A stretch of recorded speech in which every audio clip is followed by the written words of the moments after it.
안녕하세요. 역사의 메아리입니다. 에드워드 기번의 로마 제국 쇠망사 제35장. 오늘은 인베이전 바이 아틸라, 아틸라의 침략 편입니다. 네, 안녕하세요. 오늘은 5세기 유럽을 그야말로 공포로 물들였던 훈족의 왕 아틸라, 그리고 그의 거대한 야욕에 맞서 싸웠던 로마 제국의 마지막 투쟁을 기번의 날카로운 시선으로 한번 따라가 보겠습니다. 네, 이번 분석은 기번의 역사서 35장을 중심으로 진행될 텐데요. 맞습니다.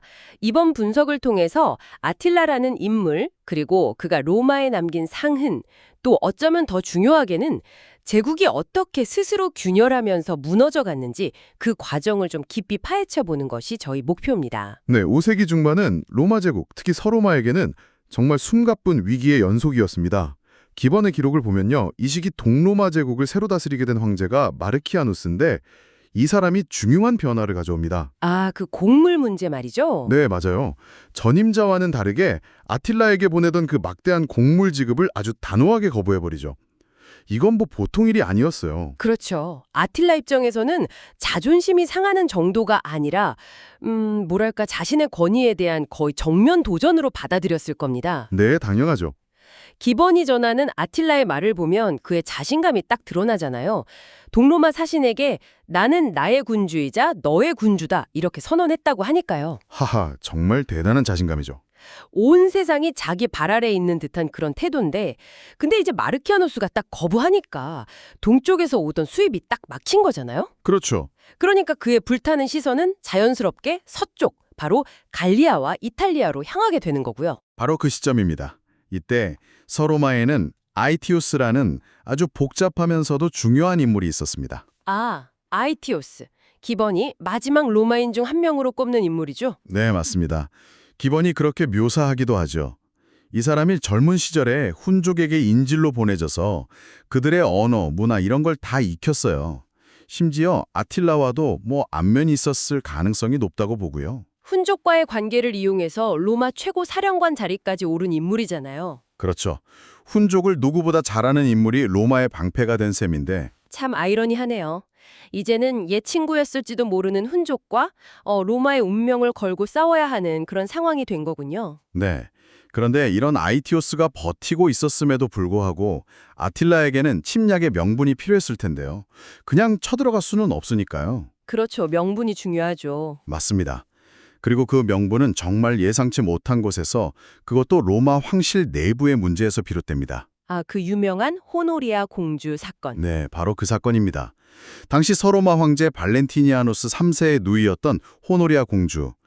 권력 다툼 같은 것에 불만을 품고 아틸라에게 비밀리에 도움을 요청하면서 자신의 반지랑 밀서를 보낸 겁니다. 이걸 아틸라가 덥석 문 거죠. 그냥 도와달라는 게 아니라 이건 나한테 충원하는 거다. 이렇게 해석을 해버린 거잖아요. 네, 맞아요. 청원으로 해석하고는 지참금으로 서로마 제국 영토의 절반을 내놓으라고 요구하게 됩니다. 와, 정말 대담한 요구네요. 기본이 이 상황을 포착한 방식이 아주 흥미로운데요. 잠시만요. 이렇게 썼습니다.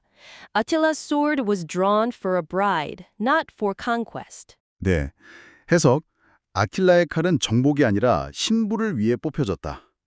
기본은 이 문장을 통해서 거대한 전쟁 이면에 숨겨진 어쩌면 좀 사소해 보일 수도 있는 개인적인 동기나 오해를 아주 날카롭게 짚어내고 있습니다.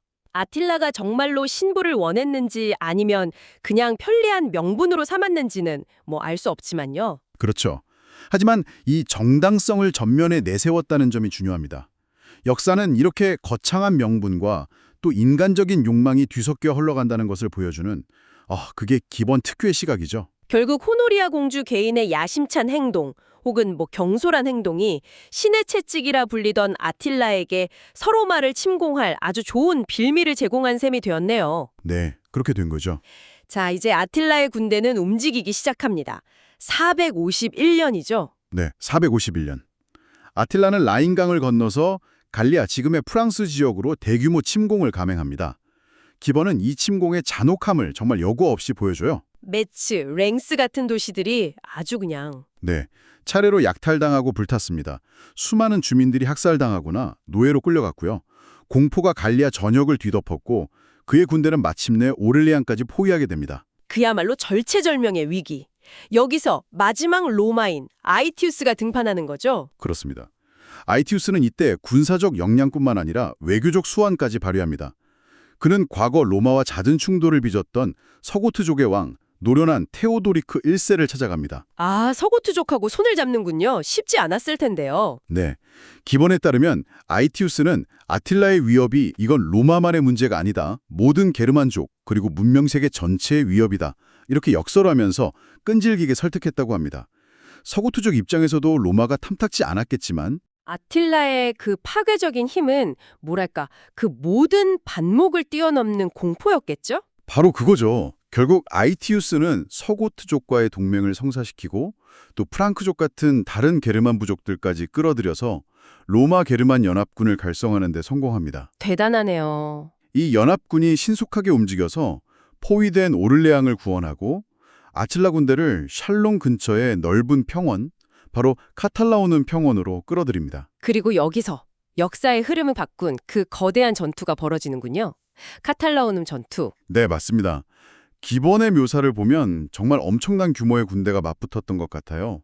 그는 이 전투를 인류 역사상 가장 거대하고 치열했던 전투 중 하나로 묘사합니다. 양측 모두 엄청난 손실을 입었다고 하죠. 네, 전투는 극도로 혼란스럽고 이 격전 속에서 연합군의 아주 중요한 축이었던 서고트의 왕 테오도리크 1세가 전사하는 비극이 발생합니다. 아, 연합군에게는 정말 큰 타격이었겠네요. 그렇죠. 하지만 그의 아들 토리스몬드가 아버지의 죽음을 목격하고 바로 그 자리에서 왕으로 추대되어서 복수심에 불타며 더욱 맹렬하게 훈족 군대를 몰아붙였다고 합니다. 오히려 전화위복이 된 건가요? 뭐 그런 측면도 있었겠죠. 전세는 점차 연합군 쪽으로 기울었고 아틸라는 생전 처음으로 패배를 직감하게 됩니다. 그는 수레를 원형으로 쌓아서 방어진지를 만들고 최후의 항전을 준비하면서 심지어 불화살을 맞으면 스스로 불길에 뛰어들 각오까지 했다고 기본은 전합니다. 정말 막다른 골목까지 몰렸던 거군요. 근데 여기서 궁금한 게 왜 아이티우스는 아틸라를 완전히 섬멸하지 않았을까요? 그거요. 기본은 여기에 몇 가지 이유를 제시하는데요. 첫째는 연합군, 특히 서고트족의 손실도 막대했다는 점. 둘째는 아이티우스가 서고트족의 힘이 너무 강해지는 걸 경계했을 수 있다는 겁니다. 아하, 아틸라라는 공동의 적이 사라지면 강력해진 서고트족이 로마에게 또 다른 위협이 될 수도 있으니까요. 네, 그런 정치적인 계상이 있었을 수 있죠. 결국 아이티우스는 아틸라가 라인강 너머로 물러나도록 만족합니다. 이 전투의 결과를 기본이 아주 함축적이면서도 강렬하게 표현했죠. 인용을 좀 해보자면 The fields of Chalons were filled with blood and silence. 네, 해석. 샬롱의 들판은 피와 침묵으로 가득 찼다. 정말 짧지만 강력한 문장입니다. 피는 방금까지 벌어졌던 그 끔찍한 살육을, 그리고 침묵은 전투가 끝난 뒤의 정적과 수많은 죽음이 남긴 공허함을 동시에 느끼게 하죠. 기본은 이런 식으로 전쟁의 참혹함과 허무함을 아주 극적으로 보여주는 것 같아요. 어쩌면 수십만 병사의 운명이 이 짧은 문장 속에 담겨 있는 듯합니다. 네, 그렇죠. 비록 아틸라를 제거하진 못했지만 어쨌든 아이티우스는 갈리아를 지켜냈고 그의 명성은 정말 절정에 달했습니다. 하지만 아틸라는 이대로 물러설 인물이 아니었죠. 물론입니다. 갈리아에서의 패배는 그의 자존심에 큰 상처를 입혔고 복수심을 자극했을 겁니다. 그리고 여전히 호노리아 공주와 그녀의 지참금이라는 명분이 남아있었고요. 아, 맞다. 그게 있었죠. 네. 그래서 이듬해인 452년 아틸라는 군대를 재정비해서 이번에는 알프스를 넘어 이탈리아 본토를 직접 침공합니다. 제국의 심장을 노린 거죠. 이탈리아 북부 도시들이 차례로 그의 말발굽 아래 짓밟혔겠군요. 특히 아퀴레이아라는 도시의 운명이 아주 비참했다고 들었습니다. 네, 아퀴레이아는 당시 북이탈리아에서 가장 번성하고 방비가 잘 된 도시 중 하나였습니다. 시민들은 정말 용감하게 저항했지만 아틸라의 집요한 공격을 결국 막아내지는 못했습니다. 기본이 거기서 흥미로운 일화를 소개하죠. 황새 이야기? 네.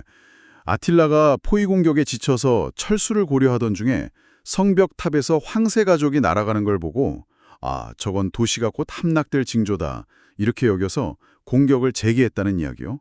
이게 역사적 사실이라기보다는 극적인 효과를 위한 이야기일 수도 있겠지만 그렇죠.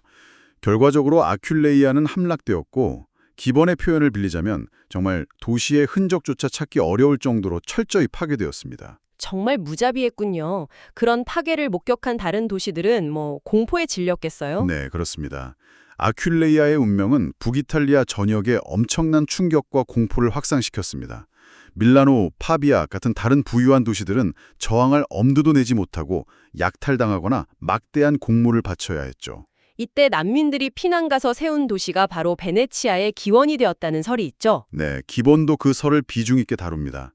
아큄레이아와 주변 지역에서 탈출한 난민들이 아드리아 해안의 안전한 석호지대, 습지대로 피난해서 정착했는데 이것이 바로 오늘날 베네치아의 시작이 되었다는 거죠.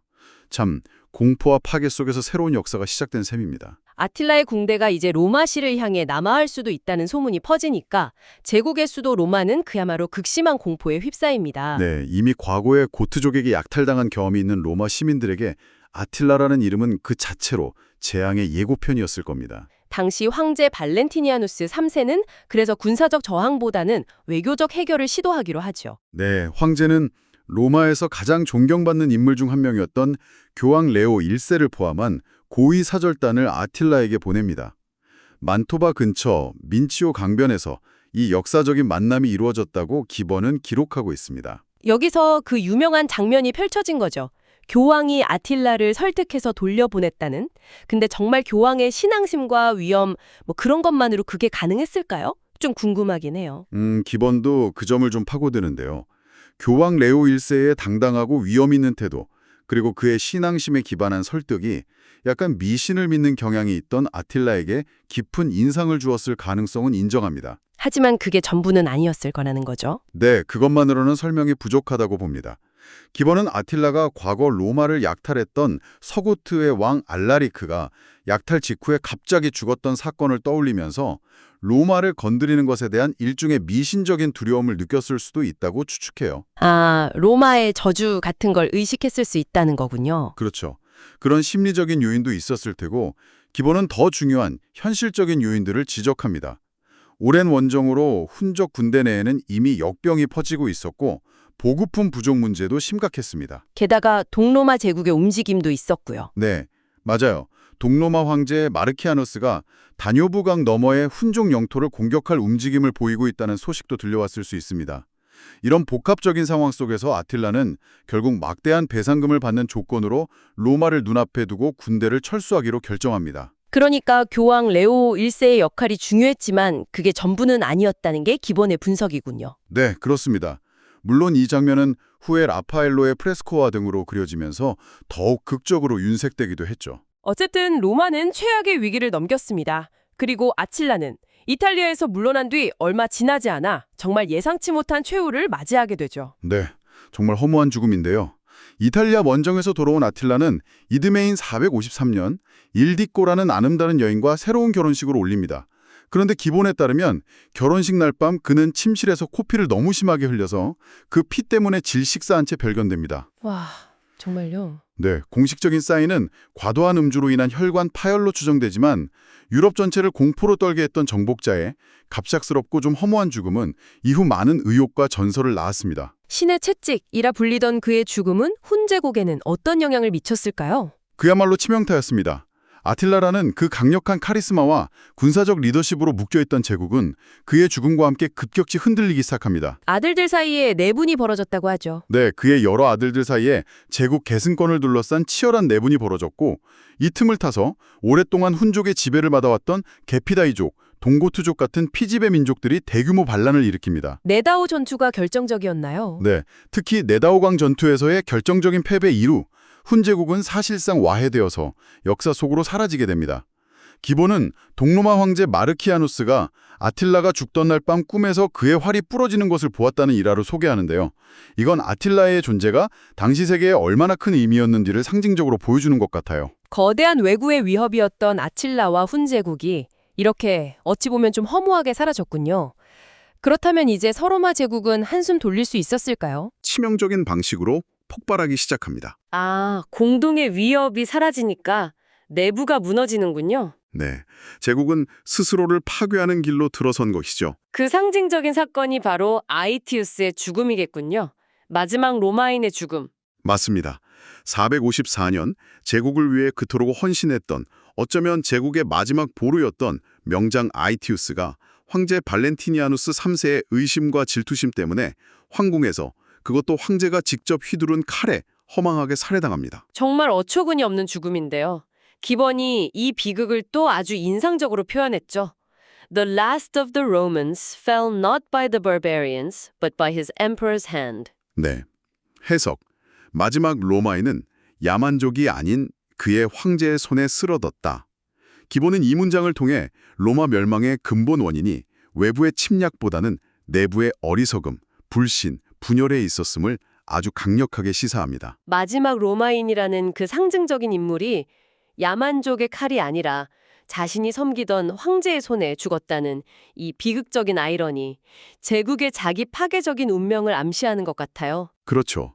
제국 스스로가 가장 강력한 방패를 부숴버린 셈이니까요. 그리고 이 어리석음의 대가는 곧바로 돌아오죠. 네, 불과 몇 달 뒤인 455년 황제 발렌티니아누스 3세 역시 아이티우스를 따르던 병사들에 의해 암살당합니다. 제국의 군사적 기둥이었던 아이티우스와 정치적 정통성의 상징이었던 황제가 모두 사라진 거네요. 네, 서로만은 이제 정말 걷잡을 수 없는 혼란 속으로 빠져들면서 완전한 멸망을 향해 나아가게 됩니다. 결국 아틸라의 침략은 서로마에 큰 상처를 남겼지만 제국의 숨통을 끄는 것은 외부의 칼이 아니라 내부의 분열과 배신이었군요. 기본의 통찰이 바로 그것입니다. 아틸라는 분명 거대한 위협이었지만 로마는 그 위협을 넘어서는 내부적인 취약성을 이미 가지고 있었고 결국 스스로 무너져 내렸다는 것이죠. 아이티우스와 발렌티니아누스 3세의 죽음 이후 서로마는 권력 공백과 계속되는 혼란 속에서 급격히 쇠락해서 불과 20여 년 뒤에는 역사 속으로 완전히 사라지게 되고요. 네, 맞습니다. 오늘 우리는 에드워드 기번의 로마 제국 쇠망사 35장을 통해서 아틸라의 시대, 그 격동의 순간들과 로마 제국이 스스로 무너져 내리는 과정을 살펴보았습니다. 기번의 말처럼 어쩌면 로마는 외적에 의해 무너지지 않았습니다. 스스로의 손으로 스스로를 무너뜨린 것일지도 모릅니다. 참 많은 생각을 하게 만드는 지점이죠. 청취자 여러분께서는 이 역사의 거대한 전환점을 어떻게 보시나요? 외부의 위협과 내부의 균열 사이에 과연 다른 길은 없었을지 한번 생각해 보시는 것도 좋을 것 같습니다. 아틸라라는 폭풍이 지나간 폐허 위에서 서로마 제국은 이제 마지막 숨을 몰아쉬게 됩니다. 다음 시간에는 마침내 서로마 제국이 완전히 소멸하고 그 자리에 새로운 게르만 왕국들이 들어서는 과정을 다룬 기번의 36장을 함께 분석해 보겠습니다. 로마는 어떻게 최후를 맞이하고 또 아틸라 이후의 세계는 어떻게 재편되었을지 다음 이야기도 기대해 주십시오. 네, 흥미로운 이야기가 될 겁니다. 역사의 메아리, 오늘 깊이 있는 분석은 여기까지입니다. 다음 시간에 다시 찾아뵙겠습니다. 감사합니다. 감사합니다.